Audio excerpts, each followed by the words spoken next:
오늘은 염증 관리에 대한 말씀을 좀 드려보려고 하는데요. 제가 다른 영상에서도 말씀드린 적이 있습니다. 우리 몸에 만성적인 염증이 결국 여러 가지 질병을 일으키는 원인이 될 수 있다는 것이죠.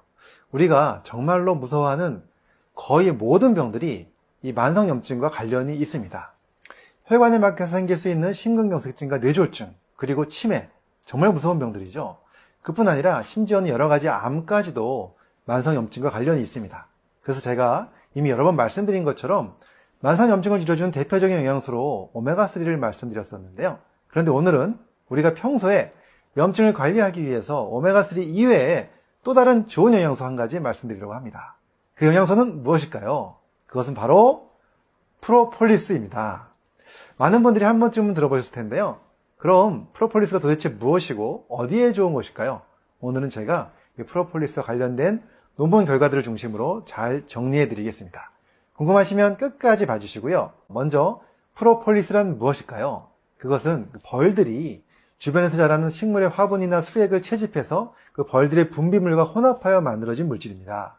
이름을 보면 프로폴리스에서 폴리스는 도시를 의미하는데요. 앞에 프로는 기둥을 뜻합니다. 즉 도시의 기둥이라는 뜻으로 벌들의 집단에서 매우 중요한 부분이라는 뜻이죠.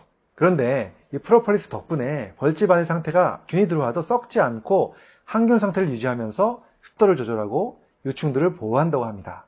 그러면 지금부터 관련된 연구 결과 몇 가지를 쉽고 간단하게 설명드려 보겠습니다. 자, 먼저 이 논문을 보시면요.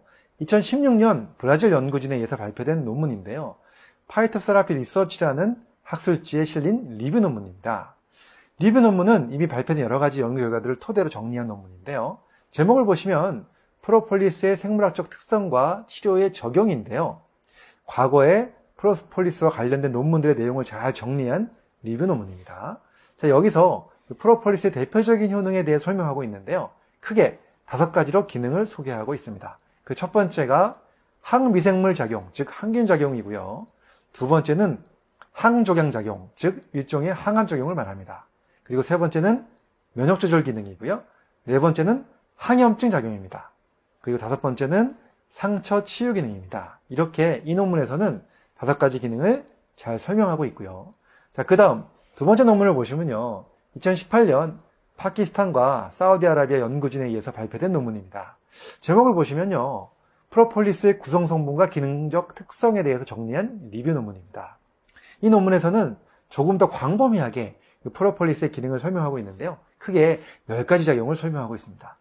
첫 번째는 박테리아를 막아주는 항미생물 작용, 두 번째는 곰팡이균을 막아주는 항진균 작용입니다. 세 번째는요, 종양을 예방하는 항종양 작용이고요. 네 번째는 항염증 작용입니다.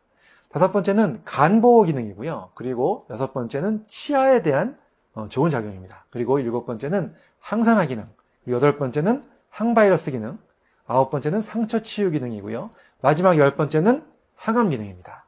이 논문에서 보신 것처럼 프로폴리스는 정말 다양한 기능을 하고 있는데요. 그만큼 그 성분들이 매우 다양하기 때문입니다. 이 2개의 논문 내용에 나오는 주요 기능에 대해서 추가로 좀 설명을 드리면요.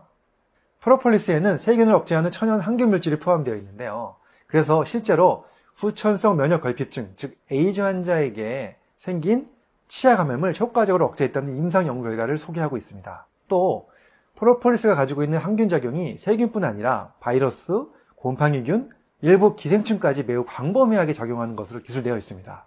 또 염증을 줄여주는 항염효과에 대해서도 그 기전에 대한 설명이 나오는데요.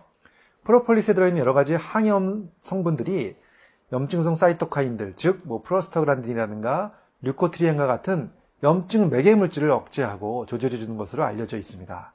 또 프로폴리스에 돋보이는 작용이 바로 항산화 작용과 항암 작용인데요.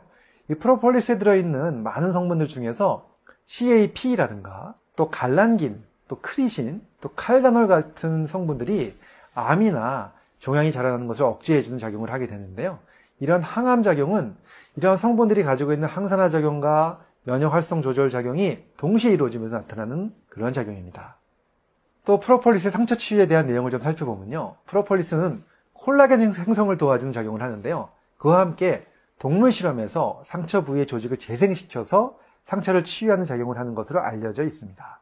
이렇게 이 프로폴리스가 상처를 잘 치유하는 작용은 항균 작용과 항염증 작용, 그리고 면역 조절 작용이 함께 이루어지면서 발휘되는 것으로 알려져 있습니다.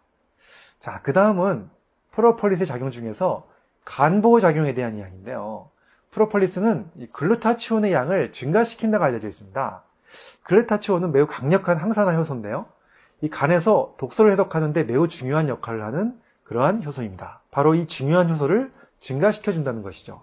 그래서 동물 실험에서 이 프로폴리스가 알코올 또는 약물로 인한 간의 손상을 막아주는 것으로 밝혀졌습니다.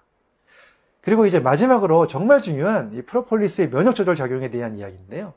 프로폴리스의 면역조절 작용에 대해서 자세히 나와 있는 논문이 하나 있었습니다. 지금 보여드리는 이 논문은요, 2007년에 양리학저널에 실린 논문인데요. 브라질 연구진에 의해서 발표된 논문입니다. 제목은 프로폴리스와 면역 시스템인데요. 리뷰 논문입니다. 이 논문에서 보면 이 프로폴리스가 가지고 있는 항균 작용, 또 항염증 작용, 그리고 항암 작용이 어떻게 이루어지는지를 잘 설명하고 있습니다. 프로폴리스가 이런 작용을 할 수 있는 이유는 모두 면역 시스템을 조절하기 때문인데요. 프로폴리스는 면역세포들 중에서 아주 중요한 몇 가지 면역세포들을 활성화시키는 작용을 하고 있습니다. 그 첫 번째가 바로 대식세포인데요. 영어로는 마크로파지라고 합니다. 많이 들어보셨을 텐데요. 이 대식세포는 외부로부터 침입한 박테리아나 바이러스를 직접 삼켜버리면서 사멸시키는 아주 중요한 면역세포입니다. 이러한 대식세포들을 바로 프로폴리스가 활성화시킨다는 것이죠. 그래서 프로폴리스의 강력한 항균작용을 나타낼 수 있는 것이고요. 또 프로폴리스의 항염증 작용도 이 면역 시스템 조절과 관련이 많습니다. 이 염증이라는 것은 외부로부터 침입한 세균 또는 바이러스 등 여러 가지 물질에 대해서 대항하는 과정에서 생기는 것이죠. 그래서 면역세포들이 싸우는 과정에서 염증이 유발되는 것인데요. 이렇게 염증을 좀 일으키더라도 잘 싸워서 이겨내야 될 때가 있지만 반대로 필요 이상으로 심한 면역 반응이 나타나면 필요 없는 과도한 염증이 유발될 수도 있습니다. 그래서 적절한 면역 반응이 일어날 수 있게 조절하는 것이 매우 중요한데요. 프로폴리스는 여러 가지 면역 관련 세포들이 과도하게 증식되는 것을 억제해서 결과적으로 항염증 작용을 나타내는 것으로 잘 알려져 있습니다. 또 정말 중요한 면역세포가 하나 있죠. 바로 NK세포, 즉 자연살해 세포입니다. 많이 들어보셨을 텐데요. 이 NK세포는 암세포를 사멸시키는 아주 중요한 면역세포입니다. 실제 여러 가지 연구 결과에 따르면 암 환자들은 암이 없는 사람들에 비해서 이 NK 활성도가 매우 감소되어 있다고 하죠. 그런데 이 프로폴리스는 NK세포의 작용을 활성화시키는 것으로 이 논문에 설명되어 있고요. 즉 NK세포 활성화로 인해서 항암작용도 이뤄낼 수 있다는 것입니다. 우리나라 식약처에서도 이 프로폴리스 추출물을 항산화와 구강에서의 항균작용에 도움을 줄 수 있다고 기능성 원료로 인정하고 있습니다. 그래서 이미 프로폴리스 추출물을 함유한 건강기능식품들이 판매되고 있고요. 그런데 제가 늘 말씀드리지만 이 제품을 보실 때 꼭 건강기능식품 마크가 있는지 확인하시면 좋겠습니다. 더 건강하시고 더 행복한 생활 되시기를 바랍니다.